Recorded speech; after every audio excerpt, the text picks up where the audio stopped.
Étape importante dans la course à l'Elysée, le Conseil constitutionnel a proclamé la liste définitive des candidats ayant reçu les 500 parrainages d'élus nécessaires pour concourir à l'élection. Le président du Conseil et ancien Premier ministre Laurent Fabius l'a dévoilé ce lundi. Nous avons contrôlé lesquels avaient obtenu plus de 500 parrainages provenant d'au moins 30 départements. Ils sont au nombre de 12. Ils sont donc 12 sur la ligne de départ, à égalité certes, mais les études d'opinion de leur côté montrent une grande disparité. D'après un récent sondage Ipsos Sopra Steria publié ici par la Fondation Jean Jaurès, Emmanuel Macron est crédité de 30% des intentions de vote, loin devant ses principaux poursuivants, Marine Le Pen, Éric Zemmour, Jean-Luc Mélenchon et Valérie Pécresse qui ne dépassent pas 15%.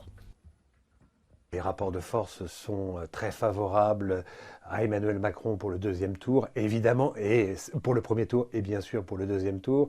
La crise en Ukraine a renforcé encore son statut de nouveau président, en tout cas de vainqueur potentiel. De ce point de vue-là, je pense qu'on va avoir une élection, en tout cas un débat de pré-élection assez particulier, avec un candidat très favori, avec un groupe de gens à droite qui risquent un peu de se neutraliser, de gens à gauche qui peinent quand même à exister pour le second tour.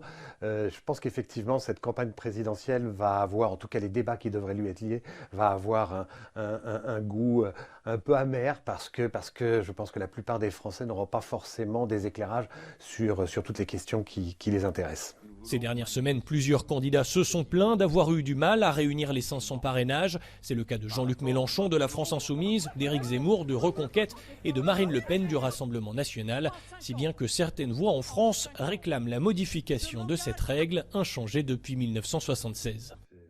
Ça a été mis en place dans le but d'éviter des candidatures qu'on pouvait qualifier de loufoques. C'est une mesure qui a eu son utilité, qui effectivement maintenant rencontre un certain nombre de limites, même si les résultats tendent à démontrer que ça a fonctionné. Il y a certainement moyen de réfléchir à des solutions alternatives, donc aux 500 parrainages qui mobilisent beaucoup d'énergie à un moment où peut-être on pourrait la déployer sur l'exposé de ses propositions et le débat contradictoire. 12 candidats s'opposeront donc lors de cette campagne qui débutera officiellement le 28 mars dans l'espoir de remporter la présidentielle française. Un scrutin uninominal à 2 tours. Les 2 tours auront lieu les 10 et 24 avril prochains.